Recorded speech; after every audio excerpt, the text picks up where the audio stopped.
Good morning! It's Monday and school day po dito sa Thailand. Baliban na lang sa mga naka-holiday. Sandwich po sana kasi ngayon na holiday. Tomorrow is Father's Day. Birthday nung namatay na king tatay ng current king. So ngayon sa school ng anak ko, hindi sila holiday pero sa school naman namin holiday kami. At I'll take advantage of the free time. Hatid ko siya sa school. Ito, andito tayo ngayon sa condo. Ito yung ano namin. Yung swimming pool ng condo namin.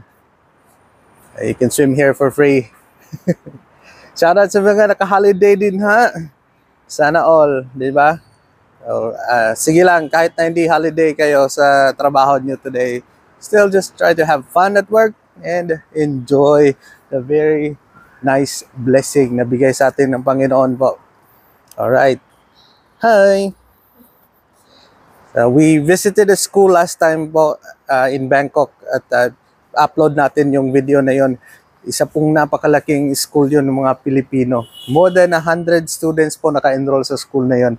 And abangan nyo po guys, upload natin this week yung ERC. Sa may ano po yun, sa may Pridi. Marami pong mga Pinoy ng mga estudyante doon at mga ibang nationalities na naka-enroll din doon. Okay. So, bye. Have a great week.